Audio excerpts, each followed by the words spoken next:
DTM Online TV subscribe गरिदिनुहोस्। तेह्रथुममा रहेका स्थानीय वन महासंघ तथा सामुदायिक वन उपभोक्ता समूहहरूको जिल्ला स्तरीय छलफल कार्यक्रम सम्पन्न भएको छ। म्याङलुङमा भएको छलफल कार्यक्रममा नेपाल सरकारले सुरु गरेको वैज्ञानिक वन कार्यक्रमले शक्तिको आडमा वन मास्ने काम भइरहेको निष्कर्ष निकालेको छ। ठूलो दुःख गरेर समुदायले हुर्काएको वनमा सरकारमा रहेका केही व्यक्तिहरूले खैर र सालका रुखमा आँखा लगाएको हुनाले वैज्ञानिक वन कार्यक्रम सुरु गरेका छन्। तर वैज्ञानिक वन कार्यक्रम वैज्ञानिक भएको सामुदायिक वन उपभोक्ता महासंघकी केन्द्रीय कोषाध्यक्ष पार्वता गौतमले बताउनुभयो। सामुदायिक वन उपभोक्ता महासंघ नेपाल 2052 सालमा स्थापना भएर अहिले सामुदायिक वन उपभोक्ता महासंघ नेपाल 25औं वसन्तमा हिँडिरहेको अवस्था छ र यो वर्ष रजत जयन्ती मनाइरहेको अवस्था छ। रजत जयन्ती मनाउँदा सामुदायिक वन उपभोक्ता महासंघ नेपालले देशव्यापी रूपमा विभिन्न कार्यक्रम गरेर मनाउने योजना बनाएको थियो, जसको कारणले हामीले धेरै कार्यक्रमहरू तयार गरेका थियौं। अब सामुदायिक वन उपभोक्ता महासंघले 25औं वर्ष मनाइरहँदा 25औं वर्षसम्म के काम गर्यो, आगामी 25 वर्ष के रणनीति बनाउँछ, यी विषयहरूमा चाहिँ हामी तयारी अवस्थामा हुँदाहुँदै यो कोभिडको महामारीका कारणले गर्दाखेरि हामीले केही विषयवस्तुहरू हामीले चाहे अनुसार गर्न नसके पनि हामीले धेरै विषयहरू अब यो भर्चुअल जुमको माध्यमबाट छलफलहरू गरिरहेका छौं। हामी समूहसम्म पुग्ने माध्यम चाहिँ तयार पारिरहेका छौं। अहिले हामी प्रदेश, जिल्ला र स्थानीय महासंघहरूलाई महासंघको सांगठनिक पाटोलाई यो 25औं वसन्त पार गरिरहँदाखेरि कसरी अझ सशक्त बनाएर लाने भन्ने कुरा चाहिँ हामी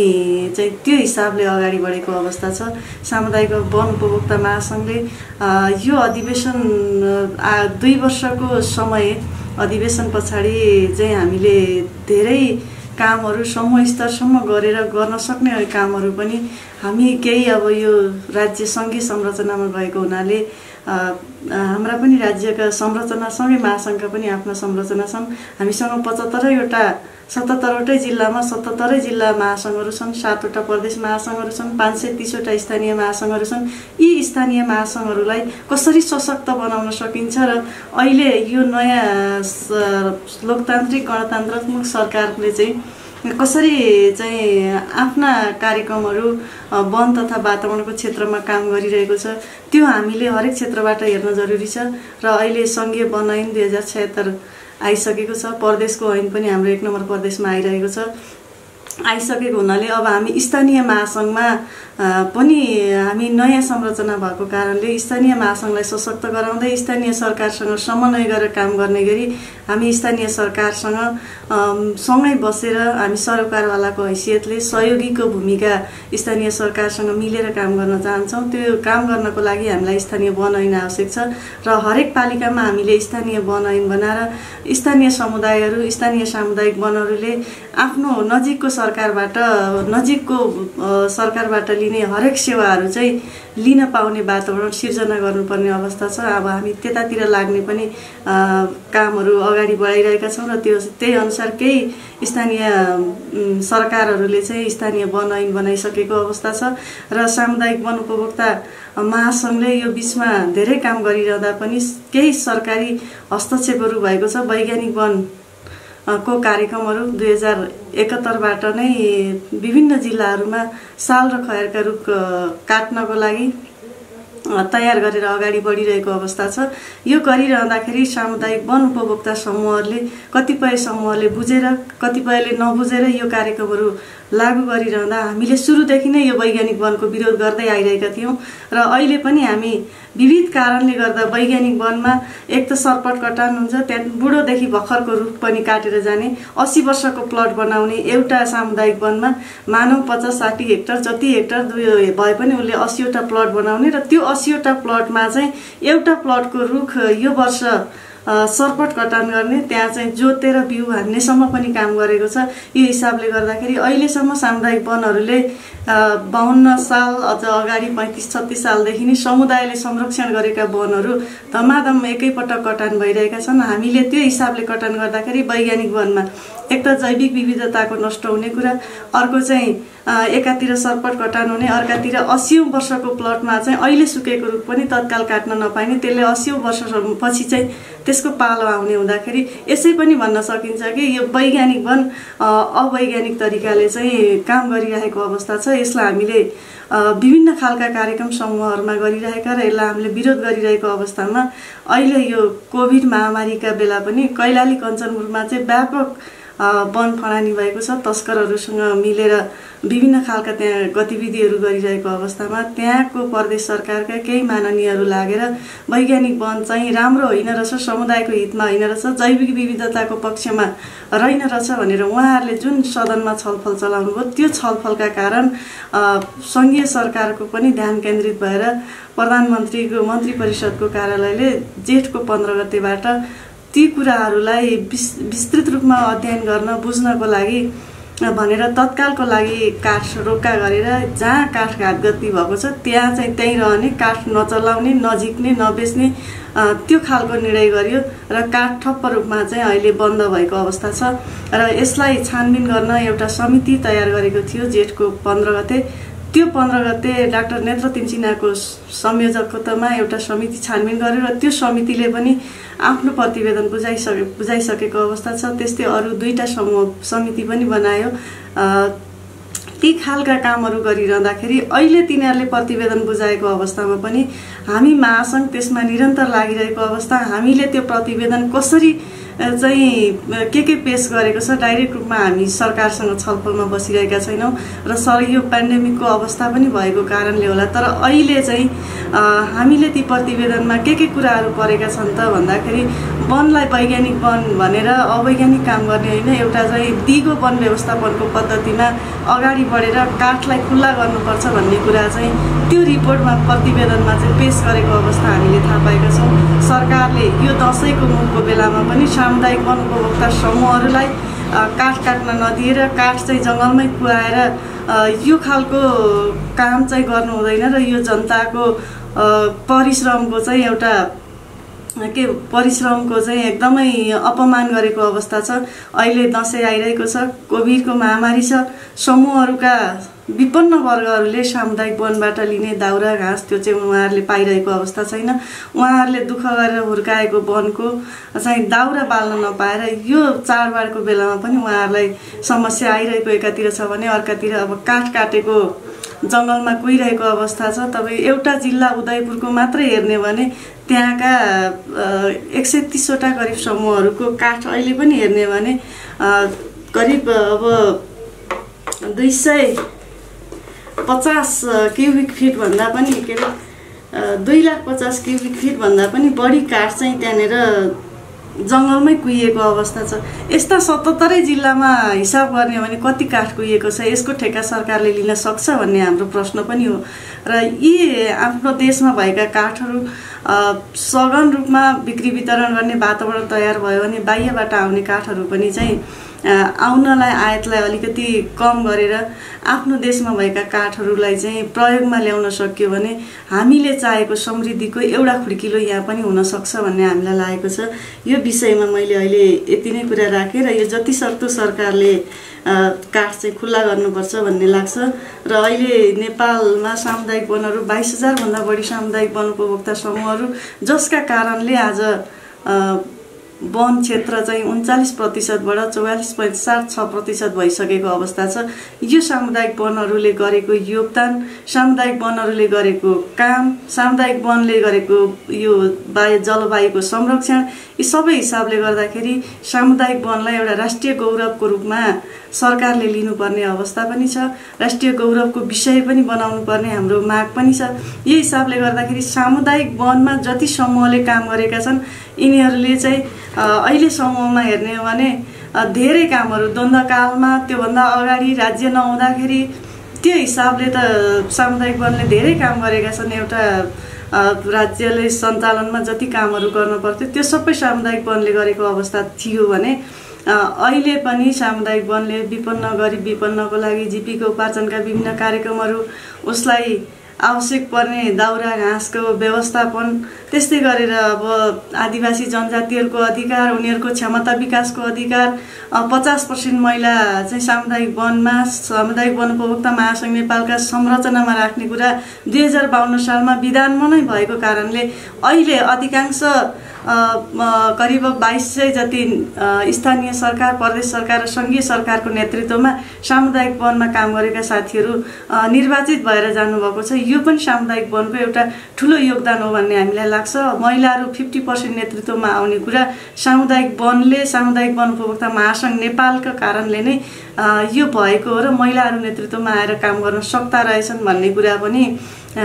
सामुदायिक वन उपभोक्ता महासङ्घ नेपालका कारण चाहिँ देखिएको अवस्था छ र यो चाहिँ यही सिकाइ राज्यले नै गरेको छ भन्ने हामी भन्छौँ। किनभने हामी 52 सालदेखि यो सामुदायिक वनमा 50% महिला हुनुपर्छ, त्यसमा पनि मुख्य पदमा अध्यक्ष उपाध्यक्षमा एकजना, महासचिव कोषाध्यक्षमा एकजना चाहिँ गरेर मुख्य 4 पदमा पनि 2 जना महिला हुनुपर्छ भनेर हामीले जुन खालको विधान बनायौँ त्यसले गर्दाखेरि यसमा नेतृत्व विकास हुँदै गरेको र अझ क्षमता विकासका कामहरू गर्ने, अर्थपूर्ण सहभागितामा लाने कुरा पनि हामीले गरिरहेका छौँ। यस्ता कामहरू महासङ्घले गरेको छ र महासङ्घलाई विभिन्न खालका राज्यले लगाइएका करहरू, ती करहरूको विषयमा पनि हामीले आन्दोलन गऱ्यौँ, छलफल गऱ्यौँ, वार्ता गऱ्यौँ, केही हिसाबमा सफल भएका छौँ र सामुदायिक वन उपभोक्ता समूहले समूहमै रहेर स्थानीय उपभोक्ताहरूको, स्थानीय विपन्नहरूको, स्थानीय महिलाको, स्थानीय दलितको, स्थानीय जनजातिहरूको जुन खालको उनीहरूको कामको पहिचान गरेर उनीहरूलाई अवसर दिएर उनीहरूलाई चाहिँ जीविकोपार्जनमा सुधार गर्ने खालका कामहरू र स्थानीय स्तरमै गर्नेहरू, बाटोघाटो, पुल पुलेसाका शिक्षक राख्ने कामहरू सामुदायिक वनले गरेको अवस्था छ। यो अवस्थालाई हेर्ने भने जुन समूहले आम्दानी गर्छ त्यहीँका उपभोक्ताले पाउने अवसरलाई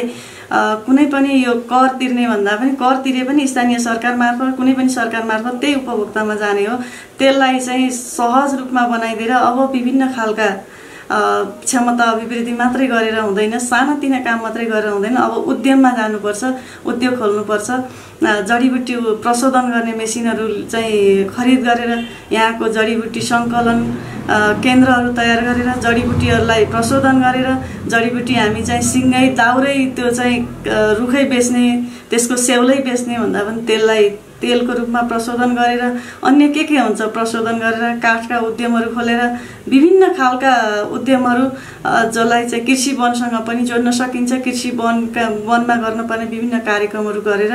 अब सामुदायिक वनहरूलाई अझ सशक्त बनाएर अगाडि लानुपर्ने र राज्यले लिएको समृद्ध नेपाल सुखी नेपालीको नारालाई टेवा पुर्याउने काम प्राकृतिक स्रोत मध्येको पनि एउटा महत्त्वपूर्ण स्रोत वन हो र त्यो चाहिँ सामुदायिक वन मार्फत चाहिँ अहिले सञ्चालन भइरहेको हुँदा यी कार्यक्रमहरूलाई अब राज्यको तर्फबाट पनि सहयोग गर्दै अगाडि जानुपर्ने र यहाँ भएको प्राकृतिक स्रोतलाई भरपूर रूपमा सहयोग चाहिँ उपयोग गर्दै अगाडि बढ्नुपर्ने अवस्था छ र यही अनुसार चाहिँ राज्य अगाडि बढ्नुपर्छ भन्ने लाग्छ। यही हो, धन्यवाद। जस्तै अब सरकारले वैज्ञानिक वन चाहिँ राम्रो छ भनेर लागिरहेको छ, तपाईँले अवैज्ञानिक भन्नुभयो भने अवैज्ञानिकको कारणहरू चाहिँ भनिदिनु त 1-2-3 गरेर। अवैज्ञानिकको कारण एकमा चाहिँ मैले सुरुमै पनि भनिसकेँ, 80वटा प्लट जत्रोसुकै वन भए पनि 80वटा प्लट बनाउने अहिलेको 1 नम्बर प्लटको रुख चाहिँ यो वर्ष सर्पटै त्यसको बिरुवा पनि नराखी काट्न पाउने र 80 वर्षपछिको जुन प्लट छ त्यसमा चाहिँ अहिले कुहिएको रुख पनि 80 वर्षपछि त्यो काट्दाखेरि कुहिएको रुख अहिले चाहिँ सुकेको कुहिएको उमेर पुगेको रुख 80 वर्षपछि के हुन्छ त्यो चाहिँ सोच्न पर्ने अवस्था छ भने। अर्को कुरा, अब जुन खालको त्यहाँ जैविक विविधताको संरक्षण भइरहेको हुन्छ, चराचुरुङ्गी जनावर अब रुखको टोड्कामा बस्ने, हाँगामा बस्ने गुणहरू सबै सर्पटै कटान गरेपछि र त्यहाँ जोतेपछि त्यहाँका जैविक विविधताहरू नष्ट हुन्छन् भन्ने एउटा हामीले त्यो गरेका छौँ भने। अर्को चाहिँ त्यहाँ चाहिँ ठुलो पैसा चाहिँ केही पैसा माथिबाट पनि सङ्घीय वन मन्त्रालय विभाग हुँदै अब सब डिभिजन कार्यालयसम्म आउने र जिल्ला वन अधिकृतले समूहलाई केही पैसा हालिदिने र त्यो एकैचोटि ठुलो प्लटको सालको रुख बेच्दाखेरि धेरै पैसा पनि आउने हुन्छ। त्यो धेरै पैसा आउँदाखेरि त्यो पैसाले के गर्ने त कुनै प्लान पनि तयार गरेका छैन। त्यो प्लान तयार नगर्दाखेरि त्यो पैसा ल्याउने, समूहमा के गर्ने भन्ने योजना नभएपछि त्यो पैसा कसले खान्छ, कहाँ जान्छ, केमा खर्च हुन्छ, बनाइन एकातिर छ, काम अर्कातिर भएपछि भोलि चाहिँ अब मिलेर काम गर्ने अब त्यो समूहको कुनै पनि अधिकार हुँदैन कि त्यहाँ चाहिँ खातामा समूहले नै त्यसमा सिग्नेचर गर्ने, उनीहरूले आवश्यकता अनुसार चलाउने उनीहरूको डिसिजन भन्दा पनि वैज्ञानिक वनमा चाहिँ धेरै डिभिजन वन कार्यालयको प्रमुखको डिसिजनहरू हुने हुँदाखेरि समूहको स्वायत्ततामाथि हस्तक्षेप भएको छ र सामुदायिक वनलाई जुन खालको उनीहरूले दिगो वन भनेर अहिले उमेर पुगेको रुख काटेका छन्, अहिले 80 वर्षको रुख काटेका छन् भने 79 वर्षको रुख त अर्को वर्ष काट्ने बेला हुन्छ नि, 88 वर्षको रुख त त्योभन्दा अर्को वर्ष काटौँला, तर 80 वर्षको रुख अहिले कुइन दिन त भएन नि त। त्यो हिसाबले गर्दा जुन चाहिँ उनीहरूको वार्षिक कार्ययोजना छ, वार्षिक कार्ययोजनामा यो प्लटबाट यति झिक्ने, यो क्षेत्रबाट यति झिक्ने भन्ने उनीहरूको वार्षिक कार्ययोजना नै हुन्छ। त्यो कार्ययोजना अनुसार काम गरेका छैन भने स्वत उनीहरू अख्तियारमा जाने, भोलि समस्यामा पर्ने, मुद्दा लाग्ने हुन्छ। त्यति बेला को पर्छ भन्दा डिएफओ अम्किने बेला हुन्छ। अनि त्यसपछि हाम्रो समुदायका उपभोक्ताहरू चाहिँ त्यहाँ फस्ने अवस्था हामीले देखेका छौँ। यिनै कुराहरूले गर्दा हामीले वैज्ञानिक वनको चाहिँ विरोध गरेका हौँ। जलवायु परिवर्तन जोखिम न्यूनीकरण गर्नका लागि सरकारले समुदाय स्तरको, स्थानीय स्तरको र राष्ट्रिय स्तरको अनुकूलन योजना बनाउन आवश्यक रहेको सामुदायिक वन उपभोक्ता महासंघका प्रदेश 1 नम्बरका अध्यक्ष तुलसी संग्रौलाले बताउनुभयो। यो चाहिँ जलवायु परिवर्तनका कारणले मानिसहरूले अनुभूति गर्ने गरी, महसुस गर्ने गरेका थुप्रै जोखिमहरू देखिन थालेका छन् र यो जोखिमलाई चाहिँ अब योभन्दा बढी बढ्न नदिन र यसलाई न्यूनीकरणको लागि अब हामीले केही न केही काम ढिलो नगरिकन सुरुवात गर्नुपर्ने जरुरी भइसकेको अवस्था छ र यी जलवायु परिवर्तनका कारण उत्पन्न हुने जोखिमहरू यो प्राकृतिक कारणले भन्दा पनि मानव निर्मित कारणले धेरै बढिराखेका छन् र यसको लागि जलवायु परिवर्तन जोखिम न्यूनीकरणका लागि चाहिँ केही न केही अभ्यासहरूको सुरुवात गर्नुपर्छ र यसको लागि चाहिँ सरकारले पनि स्थानीय अनुकूलन योजना र राष्ट्रिय अनुकूलन योजना र समुदाय स्तरको अनुकूलन योजना बनाउने भनेर कार्यक्रम राखिएको छ। राष्ट्रिय अनुकूलन कार्यक्रम भनेर 2076 एउटा कार्यविधि पनि आएको छ। स्थानीय सरकार सञ्चालन ऐनभित्र पनि स्थानीय स्तरमा जलवायु परिवर्तनका जोखिम न्यूनीकरणको काम गर्ने गरेको व्यवस्था भएको छ। यो अवस्थामा सबैभन्दा सजिलो र सबभन्दा सरल हुने गरी चाहिँ सामुदायिक वन उपभोक्ता समूहको कार्ययोजनामा एउटा च्याप्टरको रूपमा स्थानीय अनुकूलन योजना समुदायका साथीभाइ उपभोक्ता साथीहरू बसेर त्यो क्षेत्रभित्रका सबैभन्दा बढी जोखिम कुन क्षेत्रमा छ, जस्तै कृषि तथा खाद्यको क्षेत्रमा छ कि जल तथा ऊर्जाको क्षेत्रमा छ कि मानव स्वास्थ्यको क्षेत्रमा छ कि बाढी पहिरोको क्षेत्रमा छ, उहाँहरूले त्यो क्षेत्रगत रूपमा अध्ययन गरेर नक्साङ्कन गर्नुहुन्छ र त्यो सबैभन्दा बढी प्रकोप भएको क्षेत्रलाई तत्काल त्यो प्रकोप घटाउने गरी र प्रकोप नियन्त्रणका कामहरू हामीले गरेर जानुपर्छ। यसरी जाँदाखेरि सकेसम्म हामी जानेर नजानेर विगतदेखि अनुकूलनका थुप्रै अभ्यासहरू गरिरहेका छौँ। हाम्रा पुर्खाहरूले, हाम्रा अग्रजहरूले थुप्रै अनुकूलनका कामहरू गरेका छन्, तर उनीहरूले हामीले अनुकूलन नै गऱ्यौँ भन्ने कुरा त बुझेनन् होला, तथापि भइरहेको छ। त्यस्ता परम्परागत सिप र ती अभ्यासहरूलाई निरन्तरता दिएर अगाडि जान सक्यौँ भने अनुकूलनका थप जोखिमहरू हामीसँग बढ्न सक्दैनन् र त्यस्ता अभ्यासहरू जसले वर्षौँसम्म अनुभव गरेर प्राप्त गरेका अनुभवहरू, ती सिपहरू, ती परम्परागत ज्ञानहरूलाई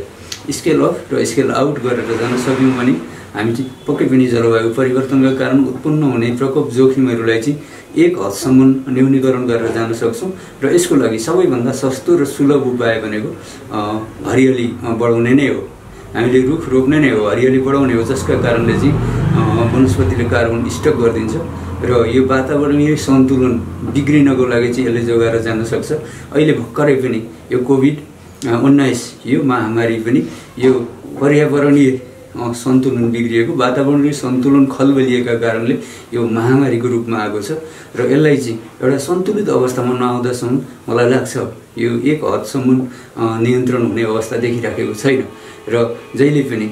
प्रकृति र मानवको एक अर्कामा अनुन्यासित सम्बन्ध भएको हुँदा र